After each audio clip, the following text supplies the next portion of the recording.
carry like 1, 2, 3, 4, 5.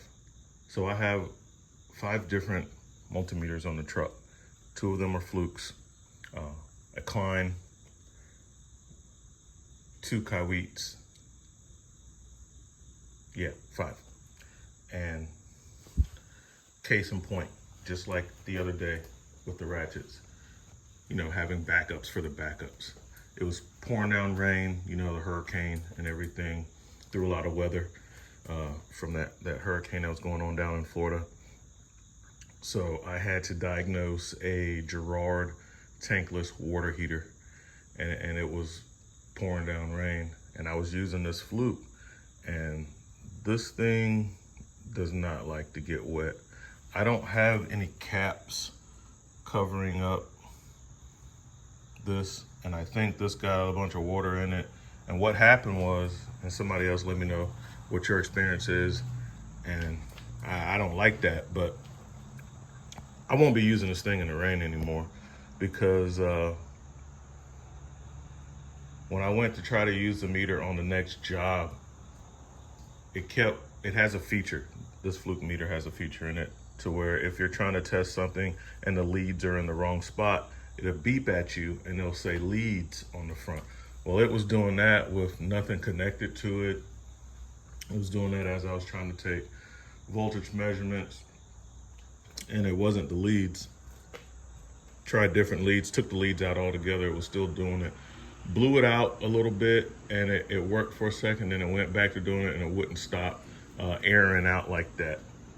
So I got up this morning before I go to my next job, because I have to troubleshoot a different water heater, and I want to know if this thing is stable or not. So for my job last night, I just pulled out my other FLUKE and I used that one. It was dry. It worked fine. But this thing really freaked out when it got really wet, and you could still see a little bit of the water droplets on it because I forgot to take it out of the case. The case is all the way dry now. This case is kind of breathable.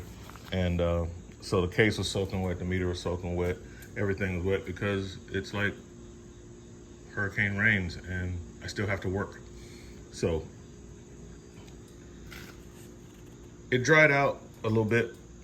It dried out quite a bit overnight. It's still, you can still see that. I can still tell that it still has water in it. I can like look around the buttons and I can still see the water. So I'm gonna let this thing dry all the way out tonight. I have it plugged into my my toolbox power strip, checking it now, and it's reading the voltage. Not giving me any issues right now. But yeah, you guys let me know if you have the same experience with the FLUKE 87. But I hadn't experienced that with my FLUKE 107, but it also doesn't have the 4 slots. It just has the 2 spots, and I always have the meter leads plugged into it. So yeah, I was thinking water was getting, this thing doesn't like water. I will not use it in the rain again. And that sucks, because I thought this was like a rugged meter that, you know, you can use in the rain and stuff. And maybe it's user error as far as not having the plugs in here, which I'm going to, if I can't find any, I'm just going to sacrifice a couple of cheap leads and just cut that off of it. And then just use that to plug the holes.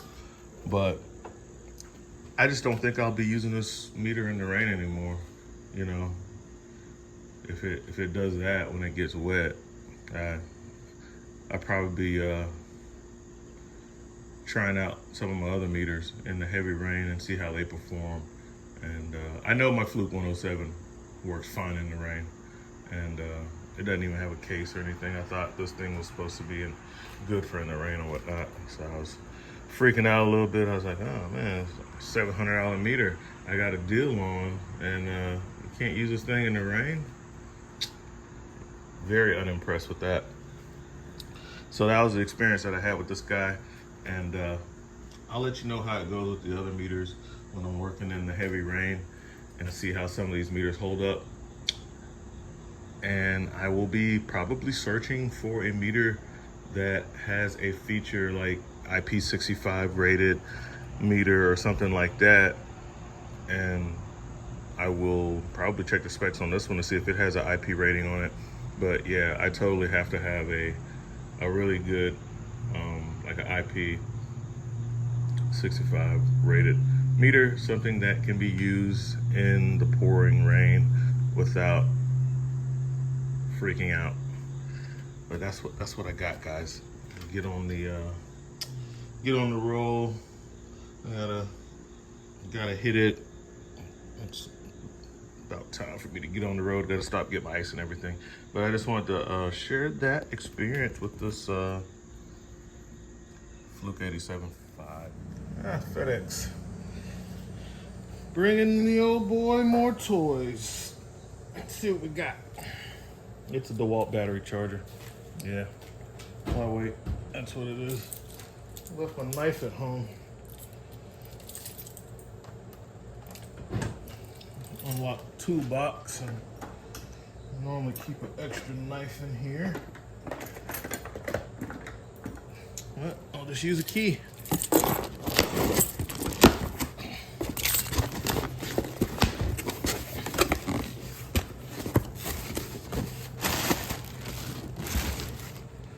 Acme Tools. I order stuff from them sometimes.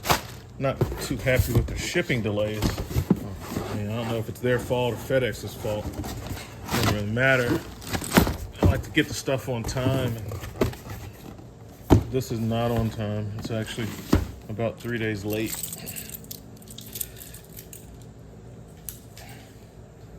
All right.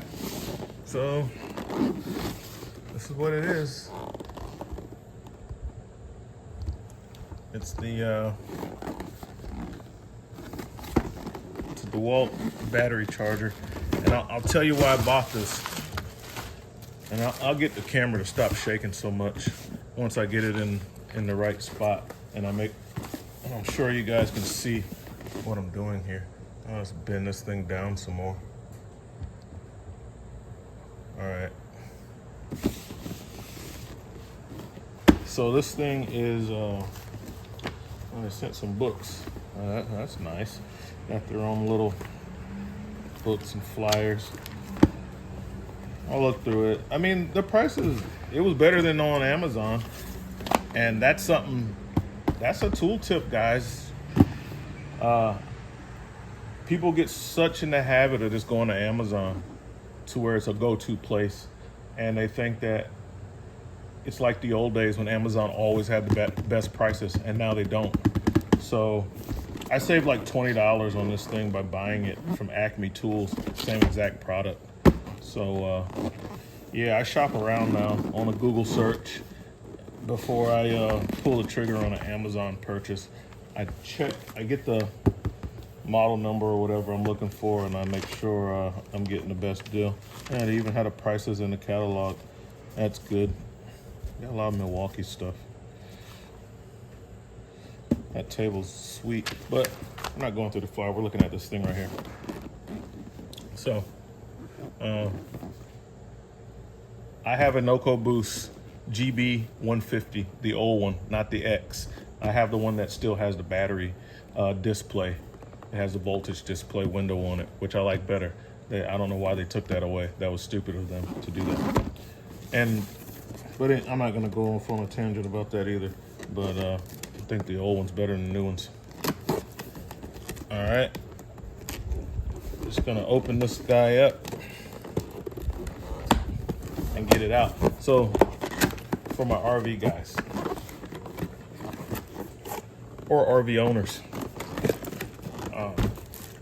normally what I would do, because I run into a lot of problems with the 12-volt system in the campers, right? And what I normally would do is just take my jump box, because when somebody's having a converter issue, or, you know, most of the time it's a converter issue, a dead battery or whatever, some type of issue that left the battery DOA and none of the 12-volt stuff is working, I take my Noco and just hook it up and use it as a power supply. Put it in override mode and use it as a power supply. And then I did that on one camper. And while I was trying to get his touchscreen, logic control, and everything all going, because the battery was dead, because the converter was bad and not working, it kind of shorted out my Noco a little bit.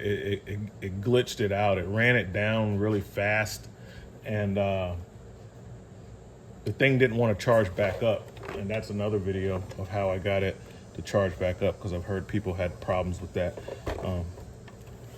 So that thing was like $400. I actually bought mine off the truck, so when it does go out, I can hand it back to the guy and he gives me another one, and then he sends it off on his own time, which is why I paid more to get it off of a Snap-on truck.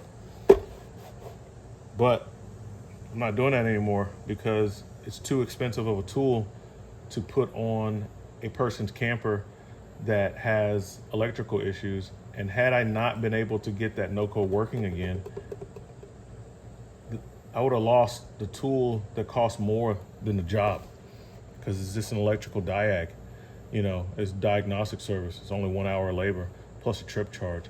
So, you know, on that particular job, like $300. Well, the thing cost me $400, so I would have been out of $100. I wouldn't have made any money either. So I bought something cheap. I said, well, I'm not doing that anymore. I'm gonna get a battery charger. That doesn't cost hardly anything. I think this thing was $70. And when they're having an issue with their battery's dead, and I can't get the 12-volt system going, this is going on the truck, and I'm going to hook this up to their battery. Love the storage, the way they got the plug under here. Plug this guy up.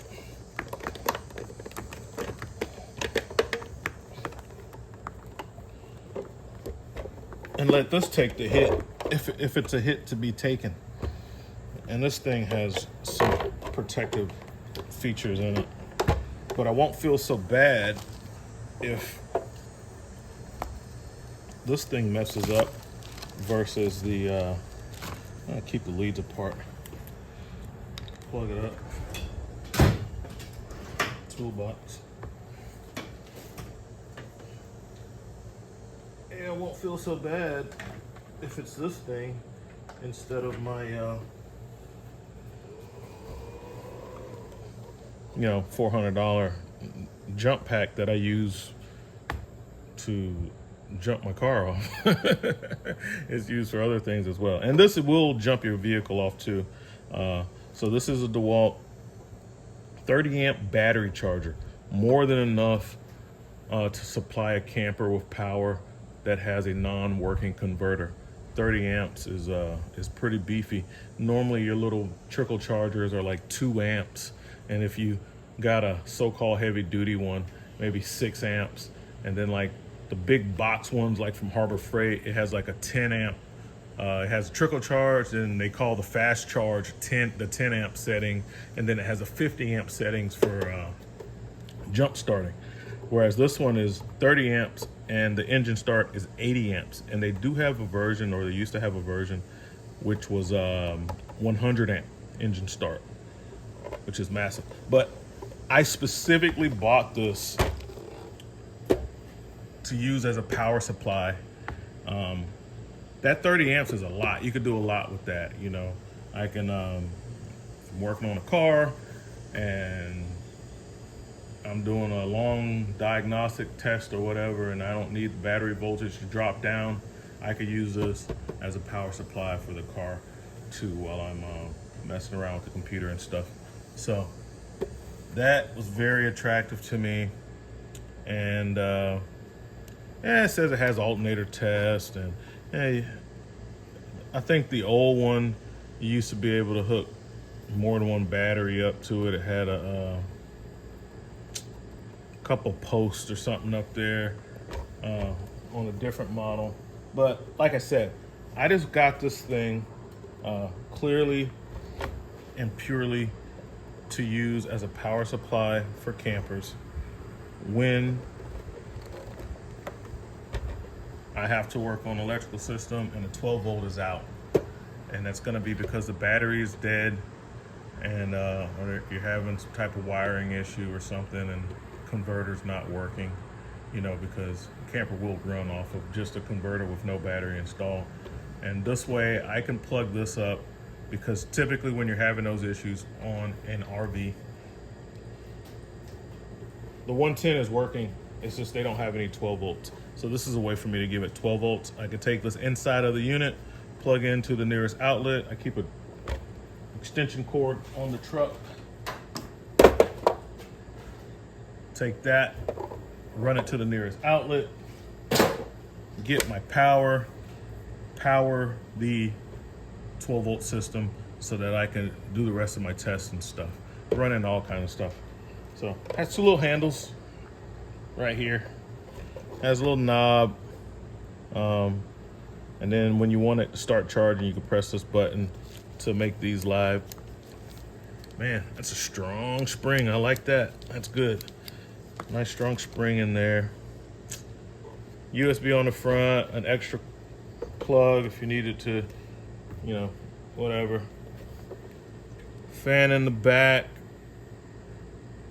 I think that's the fuse.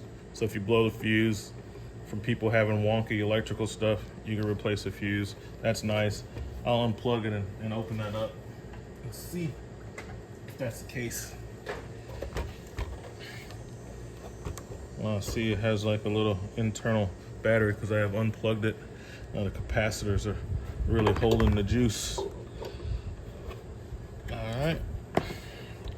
And it says to stick to push.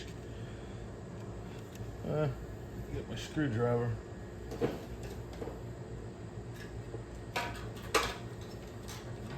Get a screwdriver. I just had one earlier when I was, oh yeah, messing with that FLUKE. Let's see what we got, guys. Yep, that's what I thought. A fuse, slow blow. So you got some protection there. You don't gotta take this thing back to the store. If something's wonky, it'll blow the fuse. And there are the little specs on the back of it. It says input 120 volts, output 12 volts, 30 amps, 80 amps, USB output 5 volts, you know, plus or minus a little tolerance. Capacitors are discharged. The thing went out, or when I pulled the fuse, it pretty much took it out. But yeah, this is a nice little power supply, and it's basically, you know, this is basically a converter. It is converting the 110 volt AC into a relatively clean DC. That's what it's for. And that's what it'll be taking the place of when I'm troubleshooting. So this is a tool for me. Highly recommend you get something like this, especially if you have an expensive lithium powered jump box that costs you $300 or $400, and it's better to risk this instead of risking that. Because man, I got real nervous when it was fully charged and I put it on that camper that was having electrical issues, and the converter was fried in it. And when I came back around and I saw that jump box had turned off, I knew something was wrong right then and there. And then when I'm not gonna do that because these springs are kind of tight, and it's going to, I'd rather bite them on this. Yeah. But yeah, I got really nervous because I was like, oh no, ruined $400 jump box. Oh, sorry, camper. Yeah. You gotta, you know, take a deep breath, take a step back. But yeah, it took, oh, look guys. They give you an extra fuse. How about that? Good old DeWalt. Stanley, man, I like your style. They give you an extra fuse. So they know you're gonna mess up. And let's see, this looks like a DC fuse. Let's see if it's a DC fuse or AC fuse. This is a 6 amp DC fuse, looks like.